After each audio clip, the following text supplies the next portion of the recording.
Assalamualaikum warahmatullahi wabarakatuh.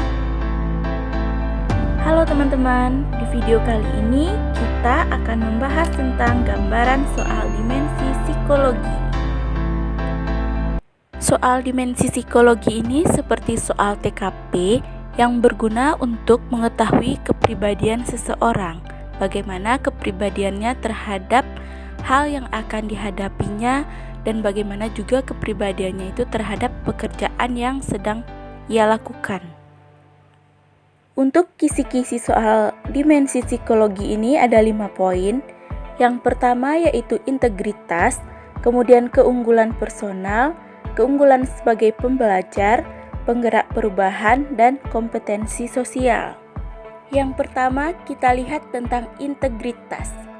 Di dalam integritas akademik itu ada nilai-nilai yang perlu dicapai. Nilai-nilai itu bisa berupa yang pertama itu adalah jujur atau honesty, kemudian yang kedua itu kepercayaan, trust, yang ketiga itu adalah adil atau fairness, kemudian yang keempat itu menghormati to respect, dan yang kelima itu adalah bertanggung jawab atau responsibility. Kita lihat yang kedua yaitu tentang keunggulan personal. Pada keunggulan personal ini, seseorang itu memperlihatkan kelebihan yang ia miliki.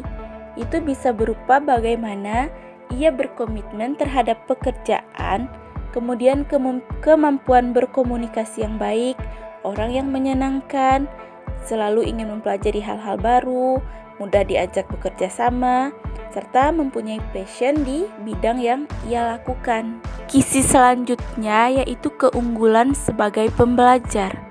Pada keunggulan sebagai pembelajar ini, itu dimana keadaan kita itu harus dituntut untuk selalu ingin belajar dan belajar, atau kita itu menyikapi sebuah keadaan di saat kita sedang mengalami masalah sesulit apapun itu, tetapi kita tetap prioritas yang pertamanya itu adalah untuk belajar. Selanjutnya, penggerak perubahan, di mana dosen itu tidak hanya menggurui, kemudian dosen itu hanya memberikan ceramah, dan dosen membagi informasi kepada mahasiswanya. Tetapi kalau untuk penggerak perubahan, dosen itu memfasilitasi pembelajarannya kepada mahasiswa secara independen. Sebagaimana menurut Nadiem, itu dosen penggerak itu adalah bangga melihat kemampuan mahasiswa melebihi ilmunya, kemudian tidak merasa terancam dengan keunggulan pengetahuan mahasiswanya, serta dosen itu lebih banyak belajar dan memberikan pertanyaan kepada mahasiswa. Selain itu, dosen penggerak selalu mencari ilmu baru secara otomatis dan mencari orang-orang yang tepat untuk meningkatkan kualitas pembelajaran kelas dan mahasiswanya. Dosen penggerak selalu merekam ceramahnya sebelum belajar dan disiapkan untuk sesi debat, diskusi, dan kerja kelompok. Dosen penggerak juga mengerjakan berbagai proyek di luar kampus dan melibatkan mahasiswanya agar mereka memperoleh pengalaman yang real.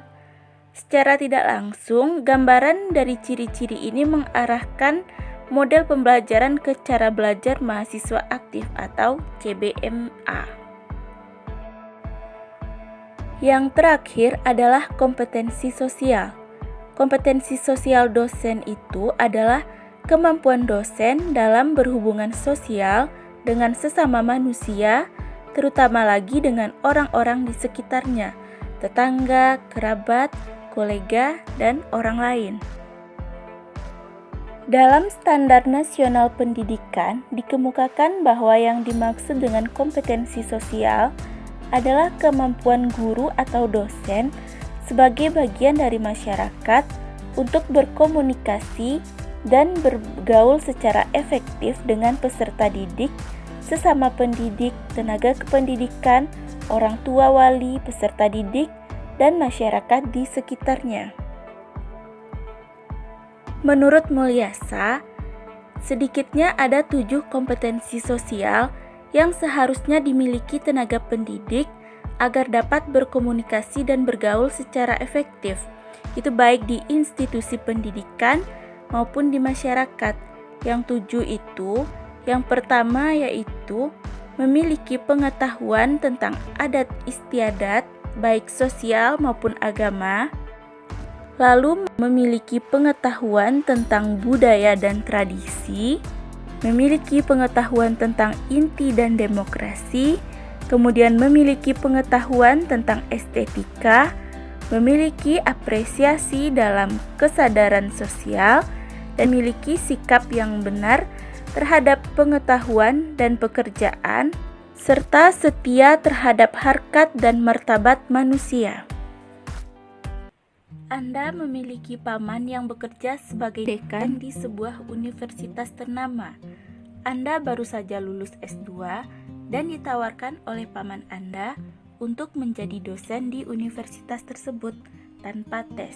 Paman Anda berkata bahwa Anda bisa langsung bekerja karena dia memiliki jabatan di universitas tersebut. Sikap Anda adalah A. Menerima tawaran tersebut dengan senang hati, B. Mempertimbangkannya dengan meminta masukan orang tua, C. Menolak tawaran tersebut dengan menjelaskan alasannya, D. Menolak tawaran tersebut dengan kata-kata yang kasar. Maka jawaban yang tepat untuk soal yang ini adalah C, yaitu menolak tawaran tersebut dengan menjelaskan alasannya. Kenapa kita menolak? Karena di sini kita sebagai calon dosen, kita itu harus memiliki sikap integritas.